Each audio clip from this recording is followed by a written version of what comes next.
is taken from the book of Deuteronomy, chapter 31, verse 6 through 8. Deuteronomy, chapter 31, verse 6 through 8. And it reads, "Be strong and of good courage. Fear not, nor be afraid of them. For the Lord your God, it is he who goes with you. He will not leave you, nor forsake you."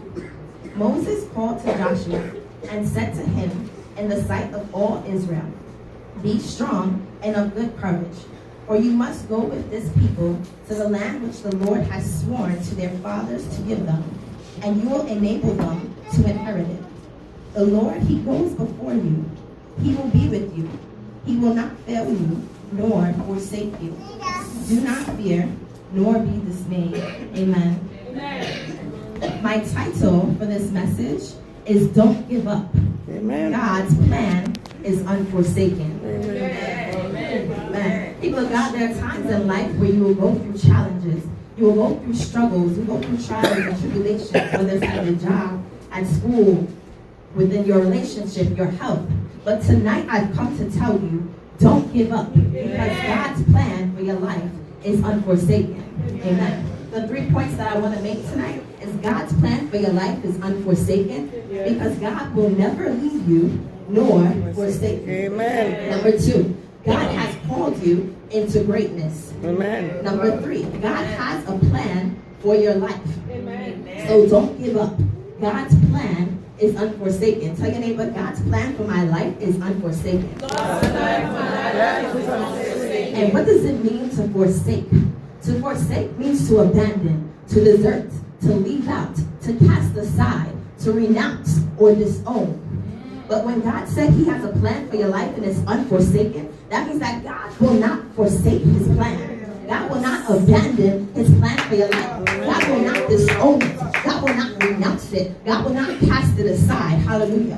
So when we look in the Bible and we're reading about the story of Moses from Exodus to Deuteronomy to Joshua, we'll look at Deuteronomy chapter 31, verse 6. My reader, please read. "Be strong and of good courage, fear not, nor be afraid of them, for the Lord thy God, he it is that doth go with thee. He will not fail thee, nor forsake thee." Hallelujah. Amen. So when God says he will not leave you, nor forsake you, Moses was also telling this to the Israelites when they had to approach a certain enemy called Pharaoh. How many of us have a Pharaoh in our life? So there are some people who will smile with you and they'll say, "How are you doing today?"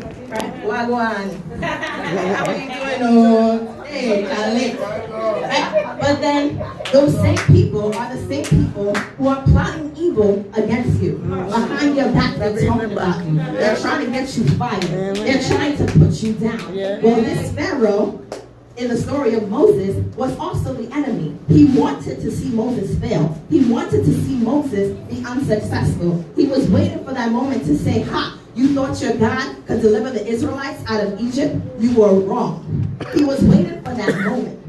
But people of God, when Moses said, "Fear not," amen, God will never leave you nor forsake you. Praise the Lord. Amen. There are some people in life who will say, maybe this is not the right place for you. Maybe you shouldn't be in this position.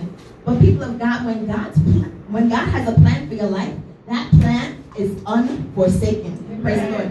Looking back to the story of Moses, if we look at the book of Exodus, chapter 14, verse 10 and 11, I have my reader, please read. "And one former night, the children of Israel lifted up their eyes, and behold, the Egyptian marched after them, and they were sore afraid. And the children of Israel cried out unto the Lord. And they said unto Moses, because there were no graves in Egypt, hast thou taken us away to die in the wilderness? Wherefore hast thou done thus with us, to carry us forth out of Egypt?" Amen. Amen. It says that Pharaoh drew near. He drew nigh to the children of Israel. Right? Did he attack them? Did he throw a spear at them? Did he stomp them out? But what does the Bible tell us? It says that the people grew afraid. As Pharaoh got a little closer, they became more afraid. And they cried out, "God, why? why did you bring us out here? Moses, did you bring us out here to die in the wilderness? You could have left us in Egypt. We could have served the Egyptians. But people of God, that is exactly what the enemy wants you to do. The enemy wants you to get afraid. As soon as the enemy draws a little closer, he wants you to start crying out to God and believe that he has forsaken you. But people of God, tonight I've come to tell you, God's plan is unforsaken. Stand to your feet and say, every plan of Pharaoh shall not prosper. Every plan of Pharaoh shall be destroyed by fire. Shall be destroyed by fire. Praise the Lord. Amen. So what happened after this? Marietta, from Exodus 14, 13 and 14, please read. And Moses said unto the people, fear you not, stand still, and see the Lord, and see the salvation of the Lord, which he will show to you today. For the Egyptians whom ye have seen today, You shall see them no more. Amen. Praise the Lord. So what happened after that? It says in the Bible, if we follow this story, that the Israelites, as they were following Moses, they came to the Red Sea. And that Red Sea symbolized a dead end. How many of us have ever had a dead end in our life? So now they didn't know what to do. They came to the Red Sea, and they're looking at Moses, what are we going to do now? So the Lord gave Moses the power to use his rod to part and divide the Red Sea. The Bible tells us there was a wall of water on the left and a wall of water on the right, and dry ground for the people to walk. God made a way so that their dead end became a clear path. Praise the Lord. God is changing and turning your dead end into a clear path. Thank you, Jesus. Today I've come to tell you, do not give up. God is not a God that he should lie. Numbers 23:19. Nor is he the Son of Man that he should repent. What he has said, will he not do it? What he has spoken, will it not come to pass? But all you have to do is stand still and trust God. Proverbs chapter 3 verse 5 says, trust in the Lord with all your heart and lean not on your own understanding. In all your ways acknowledge him, and he shall direct your path. Praise the Lord. So now, what happened to their enemies?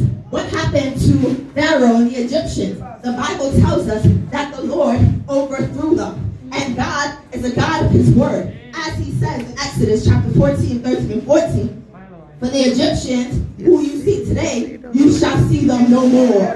The Lord will fight for you, and you shall hold your peace. Hallelujah.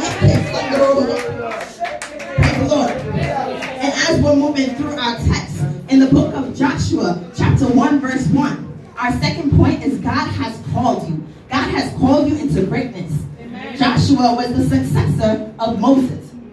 But the key is that you have to know who you are.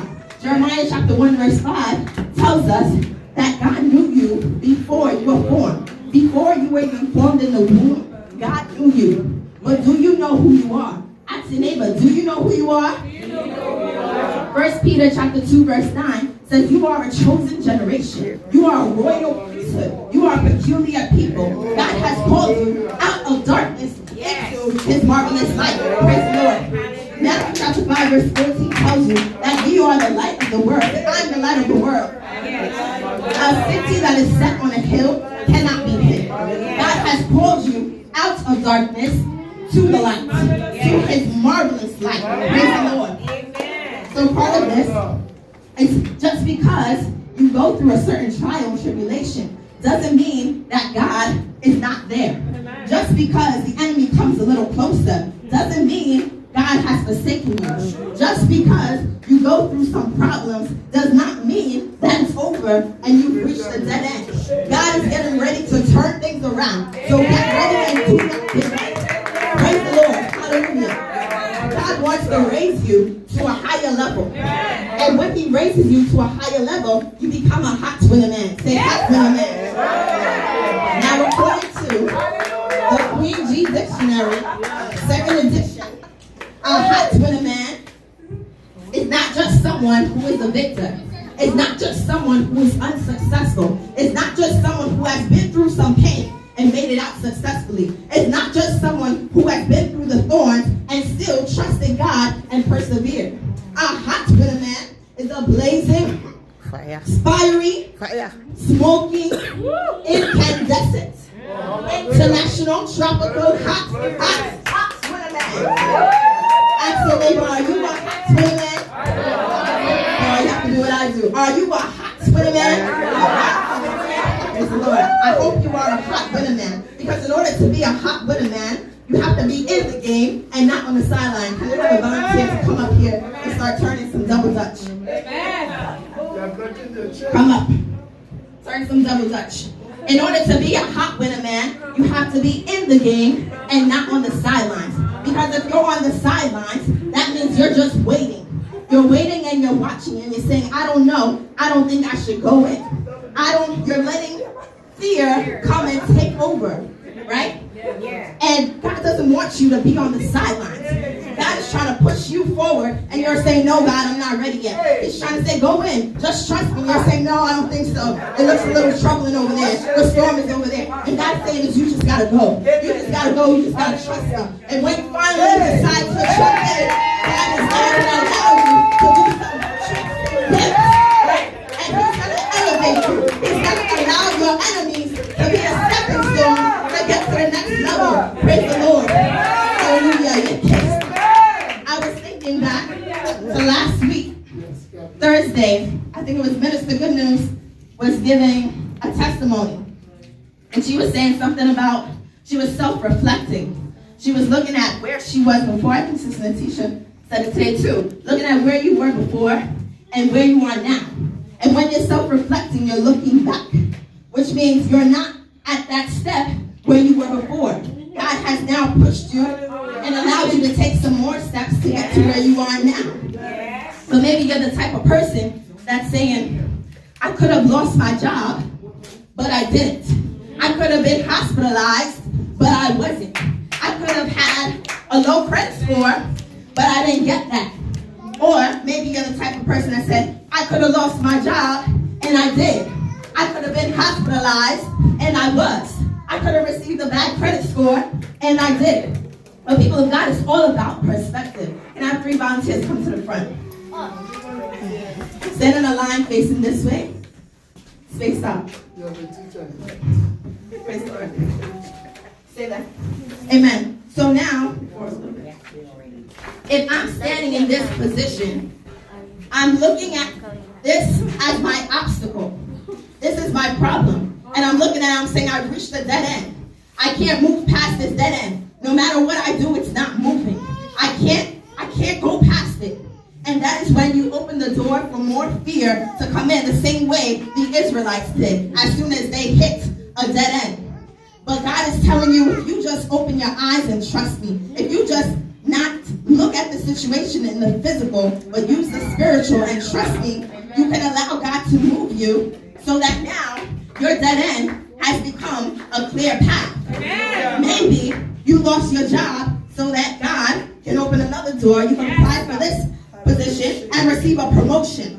Maybe God is saying you might have been hospitalized, but you went through that experience so that you can have a testimony to tell this person, and now this person has received Jesus Christ as their Lord and Savior. Hallelujah. It's all about perspective. Are you going to trust God? Thank you, volunteers. May I have a seat? Praise the Lord. So now, the third point.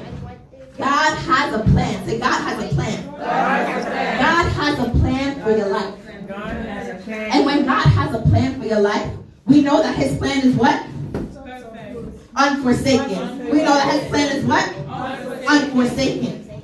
So if God has a plan for your life, that means that in Jeremiah 29:11, we're trusting that word that says, I alone know the plans that I have for your life. Plans to bring you hope and not disaster. Peace and not disaster. Plans to give you hope and a future. The same thing happened to Joshua. God knew before he was born, this is what you're going to do. You're going to lead my people. What does it say in Joshua chapter 1, verse 5 and 6? Chapter 1, verse 5 and 6.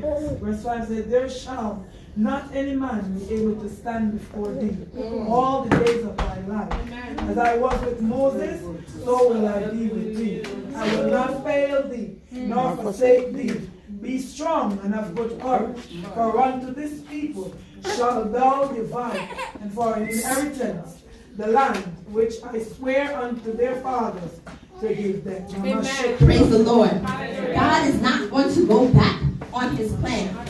The Lord will fight for you. The Lord will fight every single battle that you go through. But you have to trust him. The book of Genesis, when you have time, you can read it through. Genesis chapter 37, verse 23 to 28 talks about Joseph and how his brothers threw him into the pit. They threw him into the pit and they sold him to the Israelites. But Joseph came out successful. Amen. Did he not? Yeah. Amen. In the book of 1 Samuel, chapter 17, verse 45 to 50, it talks about how David fought and killed Goliath, that giant Goliath, with only a stone and a sling. Praise the Lord. David came out successful. God's plan for his life was not abandoned. It was not forsaken. Amen. In the book of Daniel, chapter 3, verse 16 to 28, it talks about how King Nebuchadnezzar threw Shadrach, Meshach, and Abednego into the fiery furnace. He heated it up 7 times hotter, thinking, oh, they're surely done for now. This is it for them. Pharaoh, that enemy, thought he won. He thought that was it. He thought it was over. But when God is on your side, hallelujah, when God is on your side, it doesn't matter what the enemy tries to do. God will use your enemy as a stepping stone. So what happened to Shadrach, Meshach, and Abednego? King Nebuchadnezzar said he saw 3 of them come out, but there was also a 4th. And he said the 4th looked like the Son of God. And because of this miracle that King Nebuchadnezzar witnessed, he said, as of this day, no one in this nation shall speak evil against the God of Shadrach, Meshach, and Abednego. Because there is no God. I said there is no God who can deliver like this. Praise the Lord. And Shadrach, Meshach, and Abednego were promoted. Stand to your feet and say, I received my promotion. In the name of Jesus. You shall be promoted in the name of Jesus. You shall have the spirit of courage the way that David did. You shall have the spirit of favor the way that Joseph did. And no enemy shall be able to stop you. So don't give up, because God's plan for your life is unforsaken. Praise the Lord. Praise the Lord. Amen. Just remember those 3 things. God's plan for your life is unforsaken, because God will never leave you nor forsake you. Because God has called you into greatness. And because God has a plan for your life. Romans chapter 8 verse 31 says, when God is for us, who can be against us? God, Romans 8:28. Jesus is the same yesterday, today, and forevermore. So the same God that delivered the Israelites out of Egypt is the same God who will deliver you from your affliction. Moses called God Yahweh in Exodus 3:6-8 because Yahweh means the God who saved Israel, the God of the Israelites. That is the same God who you serve today. So no matter what your situation is, just remember, you serve a living God. You serve an almighty God. You serve Alpha and Omega, the beginning and the end, who can do it for you no matter what you are going through. Praise the Lord. You are blessed. Amen. Amen.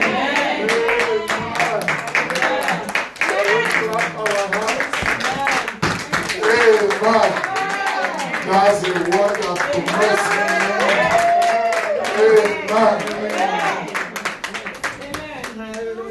Amen. Amen.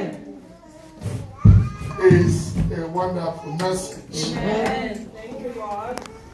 Are you blessed tonight? Yes. My Amen. mouth is filled Amen. with words. Praise. I don't know what to say. Because this is a atomic message from heaven raining down to our spirit. Our beloved sister, God bless you. Amen. It's a very wonderful message. Shall we clap our hands? My spirit is revived. You could see I've been jumping up. And I'm proud of the Bible students. Amen. And especially your performance tonight. Yes. You made me proud. Amen. Shall we clap our hands? You see, she taught and preached like old pastor. Amen. not a new person. But during her graduation, you will know where she is. Yes. She's still Sister Nan. During the graduation, you will know. But I am very, very grateful. If you continue like this, you can send your cross to represent us for a program. It's wonderful. God bless you. Shall we say God bless you? Shall we stand on our feet? I think this mic is hungry. Amen. Amen. Amen. Yeah, this one is perfect. Amen. Father God, tonight we are grateful. It's a message of encouragement, a message of deliverance, a message of salvation, a message of hope. Thank you, Father Lord. You have used her mightily, more than her class. In the name of Jesus, Father Lord, she has been ministering mother, Lord, where she belongs. And so, Lord, it's you that did it. We say, receive the glory in Jesus' name. Thank you, Father Lord. We say, don't give up. God's plan is unforsaken. And so, Lord, King of glory, you will never forsake us. In the name of Jesus Christ. Anybody that thought is late, hear ye the word of God. Don't give up. God's plan is coming. In the name of Jesus. Bless to God, you are instrument. You are servant. You have used mightily. You have used powerfully. She is a rising star. In the name of Jesus. Raise your hand towards her and say, you are a rising star. This sign shall follow you as a rising star. It shall be well with you. The Holy Ghost shall be your driver. Thank you, Father Lord. Thank you, Holy Spirit. Bless every each of us. In Jesus' name we pray.